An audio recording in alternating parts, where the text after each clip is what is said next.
आप देखो दूध जो आप पीते हो ना, आप शीशा में पीते हो, स्टील के ग्लास में पीते हो, कटोरा में पीते हो, कप में पीते हो, पेपर कप में पीते हो, ये बिल्कुल मैटर नहीं करता है कि दूध को आपने किस चीज़ में पिया है। दूध का जो पौष्टिक तत्व है ना, वो हमेशा ही मौजूद रहता है। आप किसी भी चीज़ में दूध को पिया करो। और दूध जो होता है ना, एक कंप्लीट फूड के रूप में गिना जाता है। इष्ट देवताओं का भी प्रिय जो होता है दूध होता है। देखो, जो छोटी सी बात है ना, हमें जीवन की कितनी बड़ी शिक्षा देता है। हमारा माइंड क्या सोचता है ना, ये मैटर करता है। आपका गला मीठा है, हार्ड है, हार्श है, खसकी है, आप किस आवाज़ में बोलते हो, आपकी आवाज़ जो है रुक रुक के आती है, आपके गले बैठे हुए, ये बिल्कुल मैटर नहीं करता। मैटर करता है आपका माइंड क्या सोचता है। अगर आपका माइंड अच्छा सोचता है, बोलता है, लिखता है, वो आप स्पीक इट आउट करते हो, वो आपको बेनिफिट करता है और वही चीज़ें दूसरों को भी बेनिफिट करती है। कहने का मतलब होता है कि माइंड से हमेशा सकारात्मक सोच जो है निकालने का कोशिश करो। मन को हमेशा ऊपर वाला से जोड़ने का कोशिश करो। देखो, हम सब माता का जागरण करते हैं 9 दिन तक, बहुत ही अच्छा से धर्म कर्म रिचुअल पूजा पाठ करते हैं, धूप मेवा अगरबत्ती चढ़ाते हैं।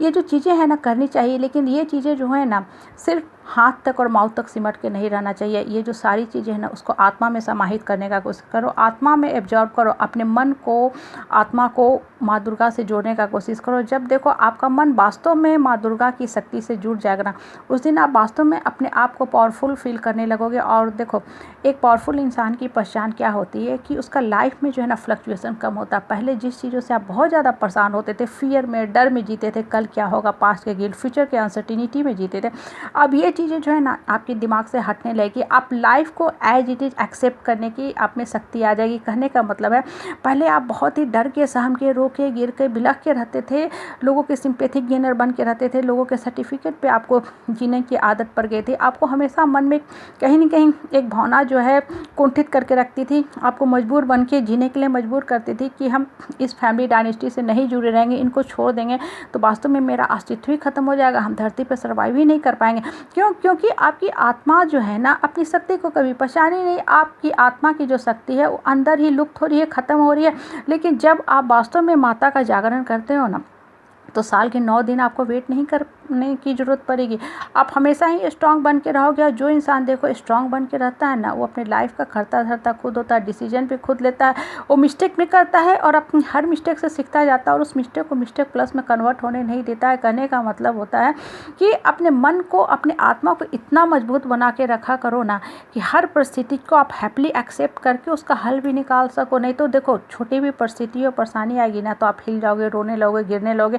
और देखो, जो इंसान जितना रोता गिरता पड़ता है ना, वो क्या होता है कि हमेशा लोग उसके ऊपर चढ़ के रहते हैं, उसका शोषण दोहन करते हैं और प्रेम और परिवार के नाम पे सिर्फ और सिर्फ उसका इस्तेमाल करते हैं। इसलिए हमेशा जो स्वार्थी लोग होते हैं, परिवार के खोखले रिश्तेदार होते हैं ना, उनसे डिस्टेंस और स्पेस रखा करो और अपना मन को इतना मजबूत करके रखा करो कि हर समस्या का आप हल खुद निकाल लिया करो। देखो, जो भी परिस्थिति और परेशानी आती है ना, समस्या आती है, वो अपने साथ हल भी लेके आती है। लेकिन आप करते क्या हो कि लोगों के साथ इतना उलझ जाते हो कि आपके दिमाग के अंदर ना सिर्फ नकारात्मक सोच का एक मकड़ी जाल बन जाता है। और देखो, जितना ज़्यादा दिमाग के अंदर नकारात्मक सोच चलेगा ना, कभी अभी आपको आंसर नहीं मिलेगा, कभी भी आपको ऑप्शन नहीं मिलेगा और आपका जीवन जो है ना यूं ही वेस्ट होता जाएगा, ख़त्म होता जाएगा, मीनिंगलेस होता जाएगा।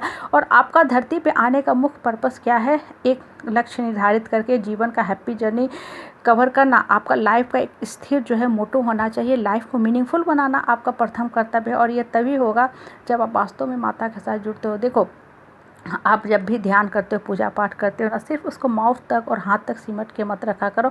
उस सारी बातों को आत्मा में समाहित करने का कोशिश करो। और देखो, भगवान जो होते हैं ना, एक्चुअल में भावना होती है। भगवान को इंसान कैसे फील करता है, जो इंसान फील करता है वही बता सकता है। इसके लिए कोई स्कैनर या कोई एक्सरे के जो होते हैं ना मशीन नहीं होते हैं कि बताया जा सके। जो इंसान भगवान से वास्तव में जुड़ता है ना, देखो वो उसके अंदर में ना एक अलग सी स्थिरता होती है, शांति होती है और वो खुद ही फील करता है कि अब मेरा जो दिमाग है ना बहुत कम फ्लक्चुएट हो रहा। पहले हम चीज़ों से बहुत परेशान रहते थे, छोटी छोटी बातों पे हम गुस्सा करते थे, स्ट्रेस, एंगर, एंजाइटी में चले जाते थे, अनसर्टिनिटी में चले जाते थे, हम बहुत ही डर के रहते थे, हमें सिर्फ और सिर्फ अंधकार ही दिखता था। लेकिन जब आप एक्चुअल मामला में भगवान से जुड़ जाते हो, माँ दुर्गा से जुड़ जाते हो ना, तो जीवन यही है, सब कुछ यही है। परिवार, समाज, so call social circuit of relationship, सब कुछ यही है। लेकिन चूंकि आपका मन जो है प्रकाशित हो गया, तब आपको जीवन की हर समस्या का हल निकलने लगा। आप जीवन के कर्ता धर्ता खुद बन गए हो अपने लाइफ का। अब आप हैप्पीली जो है जर्नी कवर करने को तैयार हो। कहने का मतलब है कि आप लाइफ को अब सही ढंग से चलाना सीख गए हो, लाइफ को आगे लेके बढ़ रहे हो। इसलिए मन को हमेशा स्ट्रांग करके जीना सीखो।